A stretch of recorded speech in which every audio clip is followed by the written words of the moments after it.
I am going to talk about a highlight from EBMT, but what I was going to concentrate on here is there was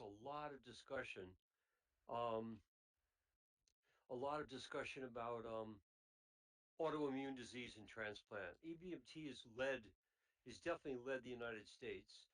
But I thought, years ago, about 5 years ago, I gave a talk on multiple sclerosis transplant, and I thought the combination of what some of the new summary discussions um, at EBMT, and then it would be a good time to review, the subject. And so that's what I thought we would talk about today because it is a potential market for autologous transplant, and I want to bring up and make sure we still talk about transplant appropriately. But the first thing I was going to do is, of course, CAR T continues to be interesting. And this to me was the highlight presentation of the European meeting. This was something I was unaware of, but there's a group that says, can CAR T cells help tackle and prevent or overcome aging? And so basically there's a whole set of research on senescence and the development of senolytic treatments, ways that you could potentially delay aging or aging of body. There's a lot of work with metformin. Turns out that maybe it's a good anti-aging. But so the question is, they're asked the question, what is a senescent cell?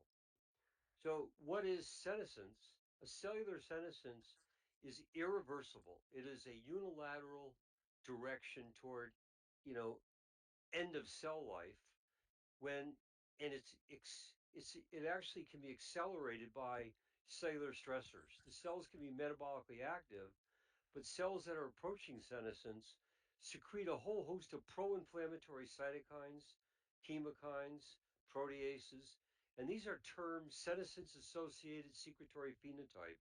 It turns out that some of these molecules track very well with elevated CRP. So, as I said, there have been senolytic drugs that have been developed and people are testing in clinical trials. And many of them, like say, are hit and run. We're going to try it and see if we can, you know, um, it's short acting, repeated administration. It'll be an oral agent, maybe an IV agent, but it's like, can we just make a difference over time? Now, one of the observations that this group did is they compared, there's a lot of ohms. There's secretome, there's metallome, RNAome. Well, they actually did a surface proteome. So they looked at the surface molecules of young cells versus old cells, and they noted that senescent cells, old cells, have this elevated expression of urokinase type plasminogen activating receptor, or UPAR. And UPAR, by the way, very similar to CRP, can be secreted and you can measure it in serum, or in plasma. And so what they showed and they looked at is in animal models, they pulled UPAR positive cells out of liver, adipose tissue, pancreas, and they identified the cell types that would express them. But when they then did RNA-seq, they could see the transcriptome was very much a signature of senescence. So it's an interesting surface molecule. So Dr. Amar has been studying this for, you know, more than a decade. I don't know if any of you have heard this before, but for me, this was new. Um, but what they did is they looked at the surface expression of UPAR on 3-month-old and 20-month-old mice. Now, it's what some of you may know, the average lifespan of a mouse is 24 months. And so what they did is they took from the young mice, they isolated and made T cells that would recognize UPAR. And so they generated a UPAR recognizing CAR T. And they use you can use this, there's a silent allele, an isotype 40, CD45.1, CD45.2. You could separate origins of mice. I mean, origins of of the product. So they had old mice that were then they were infused intravenously with UPAR targeting CAR T cells versus negative controls. What they showed is in the mice that developed or received UPAR specific CAR T cells actually cleared out a lot of the surface cells that express UPAR in multiple tissues. And when they did that, they could show that there was less inflammation, better glucose tolerance, and overall metabolic function in those, those organ the cells obtained from those organs, and and the animals looked healthier. Importantly, they could show that like very similar to CAR T, they persist, the cells persist, and they were still present, and they can be isolated from mouse spleen 12 months after and liver 12 months after infusion. So what they then said is, well, a mouse lives 2 years. Let's take middle-aged mice, so about a year-old mice. But they then infused those mice with UPAR targeting CAR T cells, and what they showed is, compared to a control set of mice, that middle-aged mice were healthier. So they're suggesting that you can potentially prophylactically administer UPAR targeting CAR T cells that will persist in the animal and continually eliminate pre-senescent cells that are expressing UPAR that occur during physiologic aging that contribute to the inflammatory state. So then what they did is, which is really interesting, is they showed, could we use them therapeutically? Could we use them prophylactically and therapeutically? And what they said is, well, what about, you know, can we create a problem? Well, what they did is they created a high fat diet for their mice. So what they're going to do is create NASH. And so, this is what they're doing. So this is a schematic. They identified T cells that would identify UPAR. They made a CAR T, a CD28 driven CAR T, in the CAR, and they put it in, and it turns out any cell that overexpresses UPAR, it turns out these are the cells that do make the senescent activated proteins, but it kills those cells. And so this is just a couple of pictures of what they did. Is like, so here's a mouse liver getting normal chow, normal food, and here's its galactus, with a target using galactosidase for overexpressed, you know, um, one of the SAP components. And you can see on the NASH diet, there's a lot of galactosidase because what they're doing is they're clearing it out. And now what they did is they treated those animals with, there's really not a lot of activity in UPAR. When they use the CAR T, um, it looked like a healthy, but over here, there was a significant, when you take the mouse that had the NASH diet, there was markedly improved in reduction of galactosidase expressing molecules. So saying what, it does seem in an animal that you're force feeding fats that you can actually reverse the toxicity. And so what they show then is looking at staining is that you actually have normal appearing liver. This is the untreated, get normal food. And here is the UPAR treated mouse, and it's actually normal looking liver. And this is sort of a similar picture where they have a carbon tetrachloride induced liver fibrosis. And what they could show again is the CARs would actually block some of the liver tox, you know, the evidence of individual liver cell senescence. And if you can block individual cells, you can then change the clinical expectation of that mouse. And what they point out here is if you follow over time, you have senescent cells turning this on, and with normal aging, you increasingly express senescent cells. What they did here is they gave CAR T cells to an 18-month-old mouse, and you could see the number of whichever organ they looked at, the number of senescent cells was dropped off significantly. If they gave CAR Ts at a 3-month-old mouse, you could see when you get to an age when you start to see loss of senescent cells appearing associated with metabolic dysfunction, the CAR T remains prophylactically as preventing the aging effect. So there was two publications, and so they most recently literally published last month a new paper looking at intestinal regeneration in age, and what they again show in intestinal stem cells that, first of all, UPAR positive cells do accumulate during aging in murine and human intestine. Whether you use therapeutic to, to eliminate senescent cells or prophylactically pre-treat, you can find that intestinal stem cells are expanded. Well, to me, this was very curious because isn't that's one of the biologies that we talk about in GVHD of the gut is that we lose intestinal stem cells.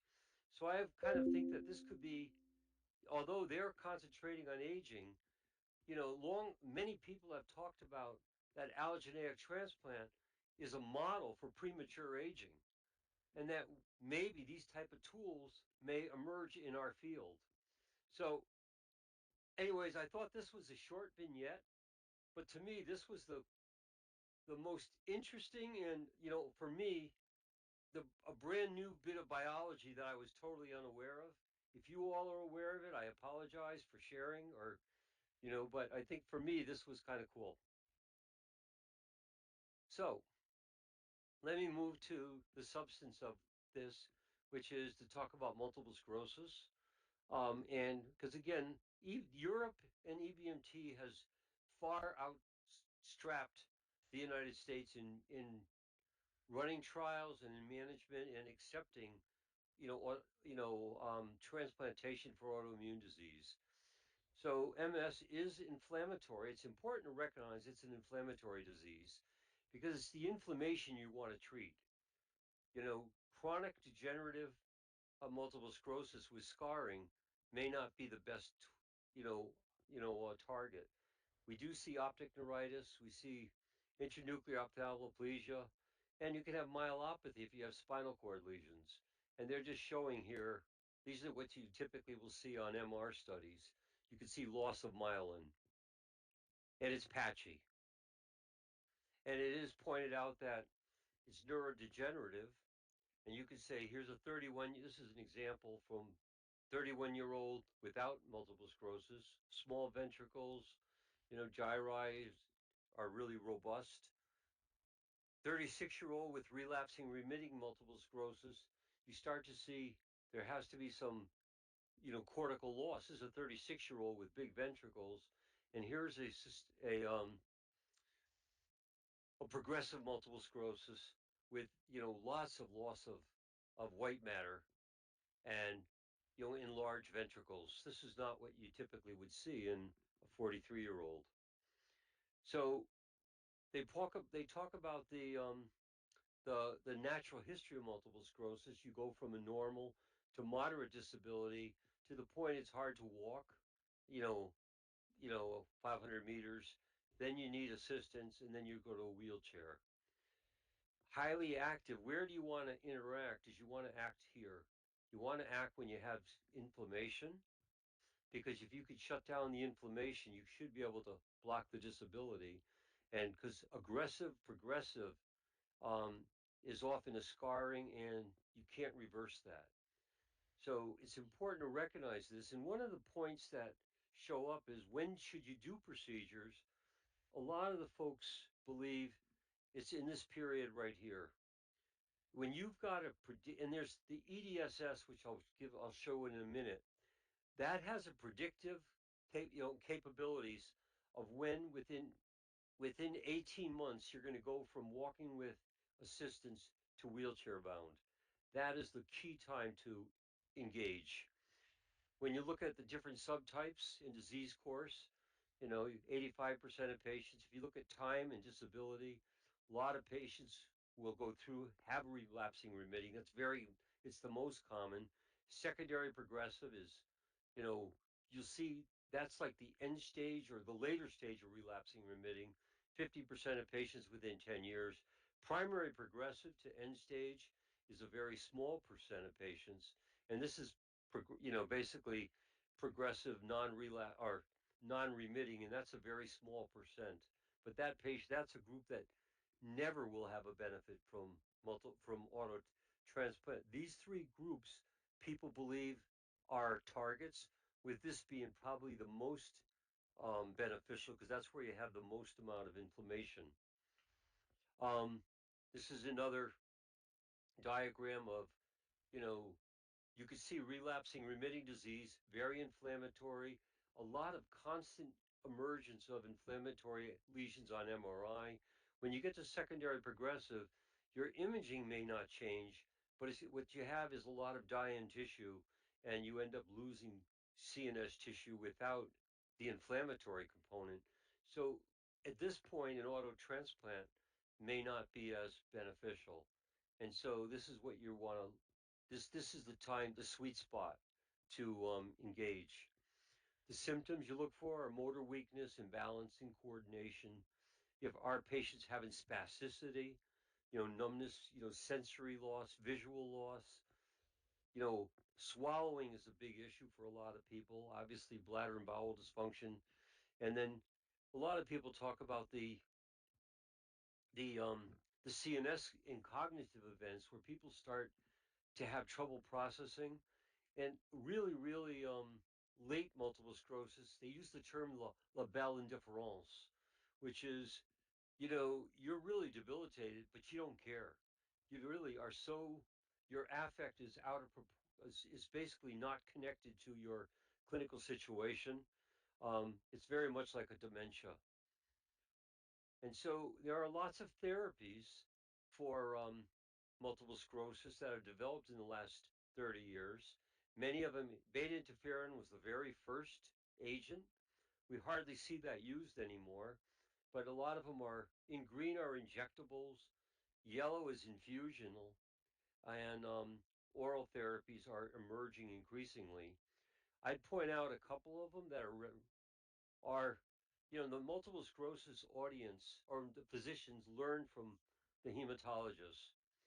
They used rituximab for anti-CD20 as a therapy to kill B cells.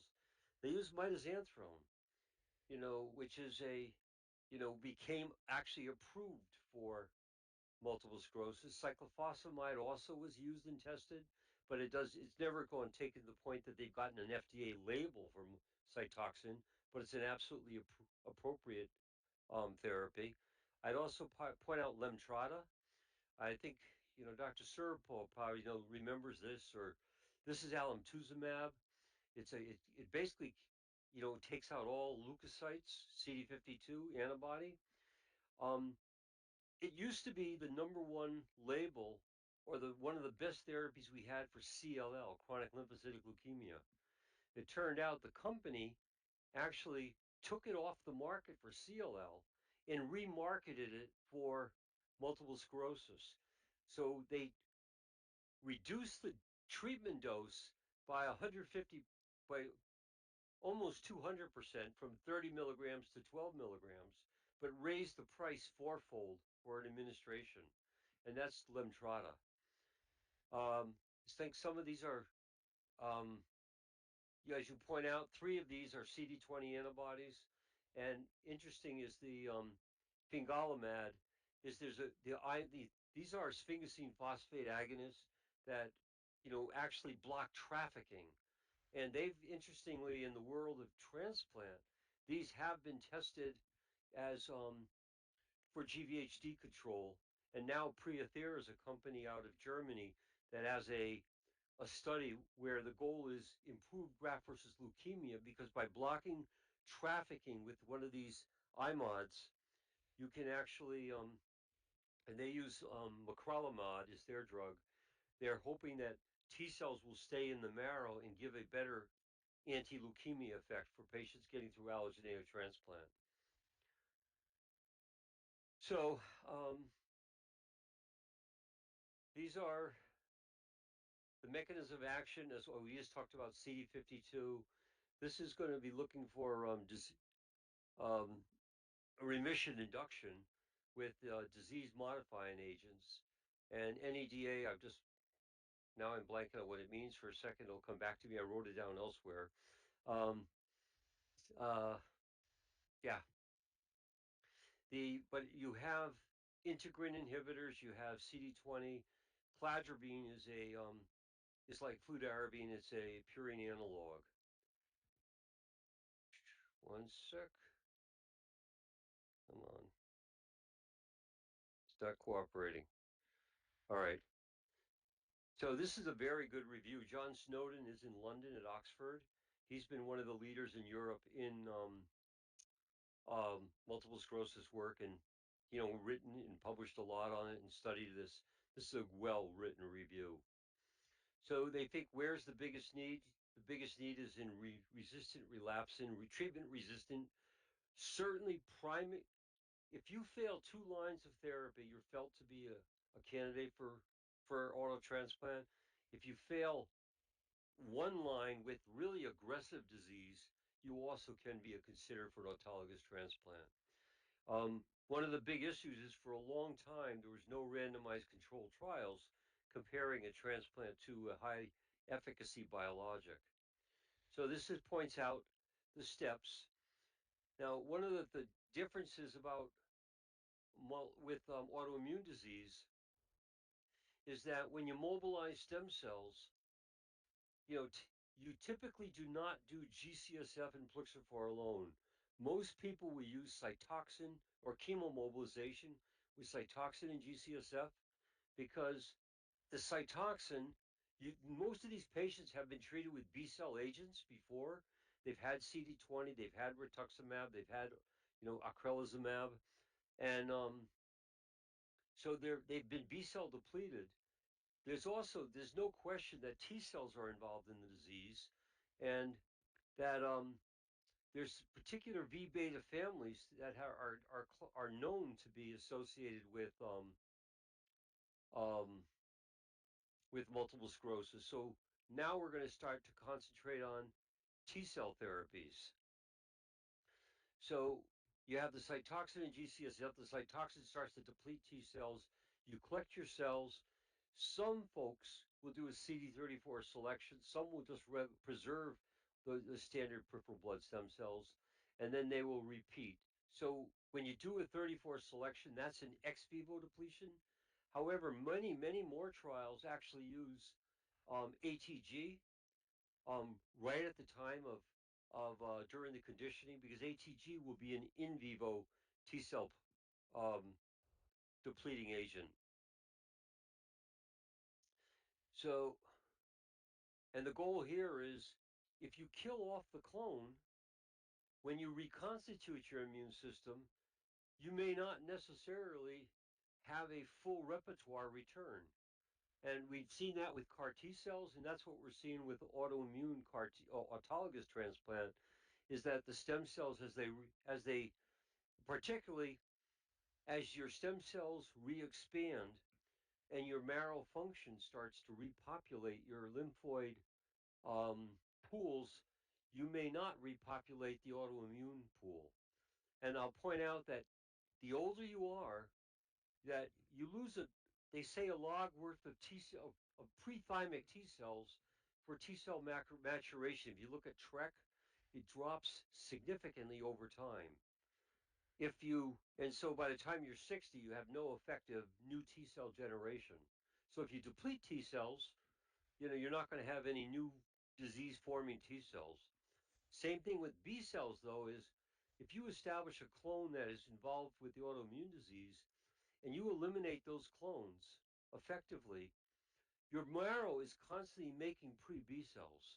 And as you manufacture pre-B cells, um, as you manufacture those cells, they will um, they won't necessarily be the autoimmune forming cell. But they point out is there's lots of different ways to do this. There is no optimal protocol. So this is a schema of typically Cytoxin plus growth factor, whether or not 34 selection or ATG for further T cell depletion, and you wait for a recovery. We know that's our standard. If we look at, what happens, the cause of death after autologous transplant, in most cases it's primary disease, but this is all malignancy. If you look at autoimmune disease, the cause of death is going to be more infection and treatment-related mortality. So in the United States, this is I haven't been able to find an update, but when we looked at multiple sclerosis and versus other autoimmune trials, you can see these are schematics per year, but look at the number up to 2010. We still were very low numbers per year. Maximum was 22 transplants per year for multiple sclerosis. And one of the reasons is insurance still denies the coverage for multiple sclerosis. And that is currently being challenged. But if we look at this, granted, there's not many patients treated, whether it's multiple sclerosis or scleroderma or lupus. If you look at their outcomes, for survival, it's excellent. You know, the scleroderma is a harder disease than multiple sclerosis. Multiple sclerosis, usually relatively healthy physiology. Scleroderma, by the time people are referred, there's a whole separate talk on scleroderma, but a lot of the patients have, either over 60, 70, 80% of their body involved. They have GI involvement, so there's a lot of aspiration. Also, a lot of restrictive lung disease. Those are part of the indications is if you have, high right-sided systolic pressures and on CT scans show a lot of pulmonary fibrosis. These are sicker patients than multiple sclerosis, but here 97% survival. And so there's multiple stunners, multiple studies have been done. These are single arm studies. Um, Northwestern in the United States has, with Richard Burt, has always been one of the big proponents of autoimmune transplant. Uh, he basically feels that he knows more about this than transplanters. He knows more about it than neurologists. That he should be the only one doing it, but they do have defined criteria for who should get this procedure. And by the way, now I pulled my EDSS is the official expanded disability status scale. I'll show it a couple slides later. It's a 0 to 10 scale that matches up with your functionality. Um, Russia and Moscow has a medical tourism program for um, multiple sclerosis. Canada has multiple centers. This was one of the first early phase 2 randomized trials by, Harold Atkins that was positive, and they had they had 5-year follow-up or more. It was the first one to have 5-year follow-up, and what they showed is over 80% of the patients were MRI free from progression at 5 years. Um, the HALT MS, this was the Seattle study that was in Swedish hospital with Richard Nash and Jim Bowen, where you had to have relapse and remitting only. You had to have over 2 relapses, and they did follow up for 5 years, and they also had, you know, 24 patients transplanted with excellent outcomes. We get to Europe, you could see 17 centers in Italy. Dr. Moncardi is considered the godfather of European multiple sclerosis transplant. They have long-term follow-up, and they're one of the first to have really good long-term data. Sweden, also in England. The CIBMTR and EBMT, though, put their data together about 8 years ago. So looking at 25 centers contributing, now you have 281 patients with a median follow-up of 7 years. And what they show is this is the EDS. This is the side where I put it in. This is where you're measuring the EDSS, and the eligibility is 6 to 6.5, where you basically require walking assistance, crutch, a cane, um, but you're predicted probably within 18 months to be an EDSS of 7, where you're going to be wheelchair bound. By the way, this is for Wanafa because this is her, you know, her specialty is making people walk again. So, this is brings, transplant to everybody that needs the physiatry care. So that was just a fun aside. Never mind. If you look at the score here, most of them were, all of them were in that 6.5 range. That was before conditioning. And what they did is look at the time of transplant. They looked at a series of basic demographics. There's a lot of differential studies, different conditioning, whether it's high intensity, intermediate intensity, or low intensity, including ATG alone. But here's the data for long-term outcomes, that what they showed was a progression-free survival median of about 4.5 years. If you had younger patients, the median survival now is up to 7 years.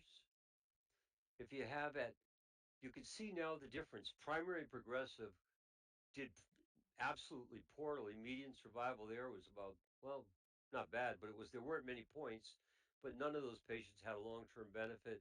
Secondary progressive, um, there were long-term progression-free survival, but still limited. But relapsing remitting was the target population. But if you look at what was important, most people say we want to look at least two treatments. If they compared 1 to 2 versus 3 or more, there seemed to be no difference. So it is suggesting that late patients can still gain benefit, but the same inflammatory relapsing remitting was the ideal target. And the younger you are, and if you look at long-term survival, overall survival now at 10 years was over 80%. And again, for a lot of multiple sclerosis patients, when they become wheelchair bound, remember these patients are predicted to be wheelchair bound in 18 months. You know, by then you start to get a lot of urosepsis, bladder retention. And I don't have the control arm, predicted control arm, but this was considered favorable compared to that matched population.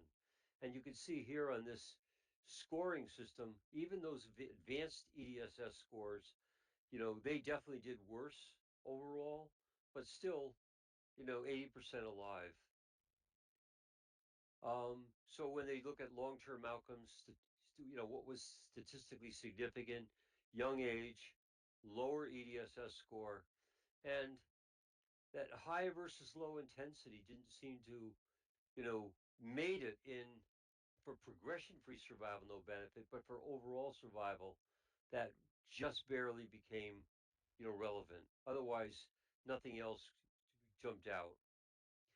And so we have the American trial. This was an American trial that was run, I said, by, Richard Nash who was at Seattle. He's now in Colorado, and James Bowen, who was um, at Swedish hospital.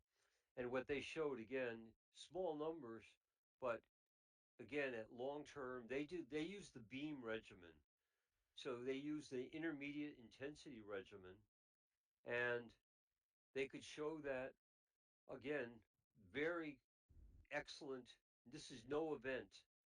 So at 5 years, again, 70% of patients had no further neurologic worsening. Well, and then I'll skip this one for a minute. This was actually, I shouldn't. This is the randomized clinical trial. So this is Beam. This was Cytoxan alone. This was basically a good dose of Cytoxan at 200 milligrams per kilogram with ATG. And it compared transplant versus disease modifying therapy. And the primary endpoint was progression, but only at like 1 year. And so what they showed is at the end of this time point, this was the only randomized multinational study. There was 3 patients who progressed in the transplant arm, but 34 in the disease modifying therapy. So this was a positive trial for transplant. Now, this is interesting. When you look at across the world, you know, I said United States has done transplants. This is a slide from my colleagues in Mexico that you'll see lots of increasing. I showed you the numbers for the United States, but transplants are going up remarkable. And actually, Mexico has been one of the leaders in the world now in volume. And so this is my colleague Guillermo Argelis Ruiz. He has now set up he's medical tourism for multiple sclerosis from the United States. Many people have no insurance benefits for multiple sclerosis in the United States. Well, they go south of the border, and you can look at what's happened since 2015. His numbers just have gone up dramatically.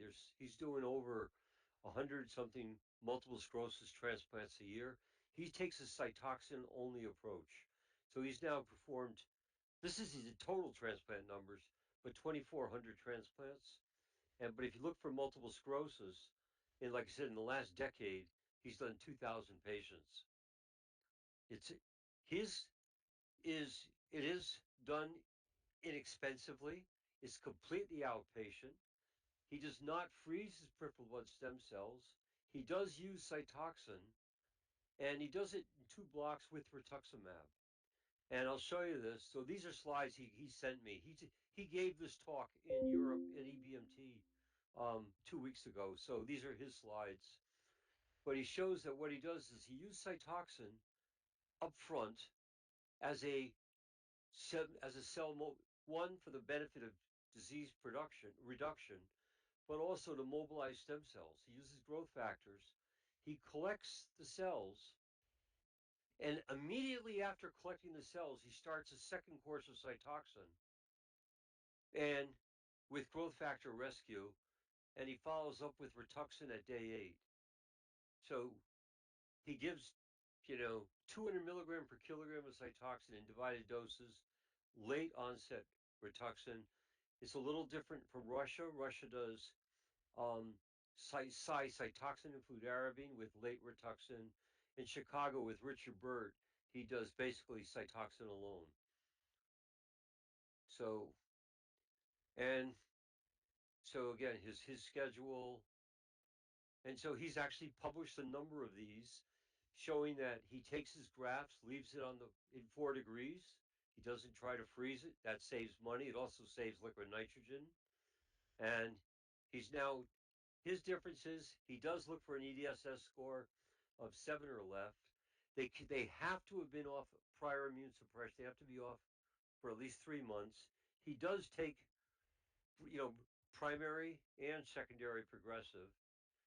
Um, And you could see in his analysis of the first 277 patients, 41% improved their score, 40% stabilized, and only 20% of patients, you know, you know, worsened. So I said, where are we in the United States? Well, this is what's happening in the United States. Is one, we are now participating in a NIH-funded an immune tolerance network. They got together to say, you know what? The world is supporting multiple sclerosis transplants. We should too. And but this is so but recognizing that they could not find basically insurance company willing to support it. So the NIH has sponsored a randomized trial.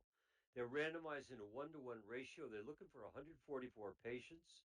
And the goal here is does transplant immunoablation and reconstitution is it will be superior. The transplant intervention is going to be beam plus R8 plus rapid ATG, and mobilization is high dose cytoxin. And you reinfuse the cells. There is no 34 selection. They're allowing in vivo T cell depletion with ATG. I'll also point out that from day 7 to day 21, you put person on prednisone because with the they want to there have been anecdotes that the inflammatory state during we talk about multiple myeloma developing engraftment syndrome, that the inflammatory state with cell recovery could maybe trigger an autoimmune response. And so they use prednisone for 14 days in this study to deplete or slow down the inflammatory response so not to trigger an MS flare. And the best available therapy are chosen is this is often second or third line therapies um, that are chosen. And so the important part, we're a very active member. We put about 10 patients on, close to 10 patients on the trial nationally out of the 144. Patients see neurology first. And because they're the ones seeing the multiple sclerosis, they're the ones who do the EDSS. They say, you know what, how far can you walk? I mean, we've had people who failed because they couldn't walk, because they have to walk 150 feet. They couldn't walk 150 feet. It was, they were too debilitated and weren't allowed to go on. It's a very strict criteria. But once neurology screens them, then they come to us looking for medical reasons that should they or should they not go forth. And if we say yes, and to be honest, there hasn't been a patient that we've screened out. They're all young 40-year-old in general. They get randomized to either best available therapy or the transplant intervention. And then they get followed for, there will be evaluation at 1 year as well as 6 years out. So it is 18 to 55. It is relapsing, remitting, or secondary progressive. They have to have been definitely had a primary therapy and then a definite relapse, or you could be checking them and there's now, even though they not don't have a clinical evidence of disease, you have clear-cut new MRI evidence of new plaques. Um, and you can see you have to, it's 100, not 150 feet, it's 100 yards, so 300 feet. They have to be able to walk the distance, and here's the goal. So um, and the endpoints are that you've confirmed an official multiple sclerosis relapse with a series of secondary endpoints with the death. And these are potentially good closure trial is graft failure, death, whatever. So what do we know? So that trial is accruing. They estimate it started about 5 years ago in the United States. By next year, they think the trial will reach accrual. And so 3 years, 2 to 3 years from now, we'll have data from the US and hopefully we'll have uniform insurance approval. So the summary is that autologous transplants have increased over time. They are efficacious there. It has been shown in some randomized trials to be efficacious versus disease modifying therapy. You really got to be careful on who you select, and there has to be recommendations going forth. And so the European transplant, the EBMT with the autoimmune disease working group, they've evaluated their autoimmune disorders. And this is amazing. Look at that number of 3,800. They've got 2,000 patients with multiple sclerosis. It dwarfs the United States. Um, there's a small number of very, very aggressive, and this comes out of 170 centers. And you can see relapsing remitting again remains the target. And you can also see since 2015, their numbers have gone up dramatically, similar to what you saw in Mexico. And when this was a summary paper that came out, um, or two summaries, but if you look at this is looking at this is a meta-analysis of transplant versus disease modifying therapy. And you're looking for no evidence of disease activity. That's the NEDA, measure. With placebo, these are studies that looked at drug versus placebo. Like you're checking, rituximab versus placebo. Well, you can see the very small percent of patients, had no progression in 2 years. If you looked at beta interferon, it was the first time you saw patients getting 1/3 of the patients go in 2 years. We don't use a lot of beta interferon anymore. Now we have all these newer agents. And you can see some of your CD20 antibodies that 50% of patients will not have progression at 2 years, but it also means that 50% of the patients did progress within 2 years. But when you look at the transplants, you can see that again, these are historical review that transplants do seem to have a far greater efficacy to preventing from the time to the next event. And so these were outcomes for no evidence of disease progression.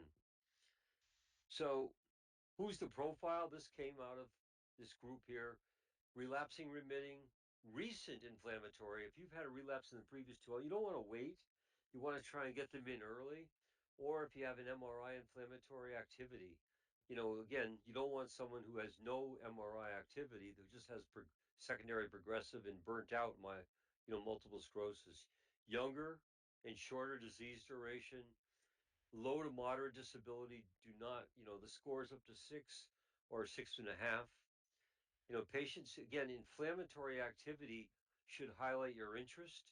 And you can see, you pick up gadolinium when you do the MR um, with contrast. If you've, you also you shouldn't do this up front for the new diagnosis patient. You should have somebody who has failed and no substantial comorbidities. And of course, they have to give conformed consent. And so Dr. Snowden, again, from this paper, talked about aggressive disease being, you could take those patients despite if they've even had one disease modifying therapy because they look like they're progressing too quickly. I have a patient who falls in this right now. An insurance company turned them down because they failed Rituxan only. They said they've only failed one, but the person's got 5 or 6 lesions, including a lesion in the pons. And so that pontine lesion is leaving them with a lot of brainstem dysfunction.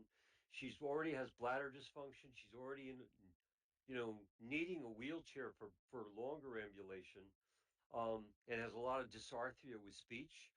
Um, so that would be someone with, and that was all. She was diagnosed less than 18 months ago, closer to like 14 months. So this is the characteristic of, we think she could be a good candidate. She is officially relapsing remitting. Aggressive. This is the secondary progressives who still has inflammatory activity. And here they say, if you've already lost the ability to walk, unless you fall in this one that they're before your eyes, they're getting worse, just don't think about doing a transplant. The American did come up with a position statement, and Jeff Cohen, who is the author of the American trial that we're running now, the BEAT-MS trial, basically these are the conclusions from the American position statement. And we use this, by the way, that the American Society of Transplant Cell Therapy, stated that we believe that this should be an effective therapy if you have someone with these, short duration relapsing form and who are accumulating disability, but it has been on disease modifying therapies. Patients with progressive without inflammatory disease are going to be less likely to benefit. And they recommend that transplant and multiple sclerosis should be considered standard of care with clinical evidence available if they fall in that category.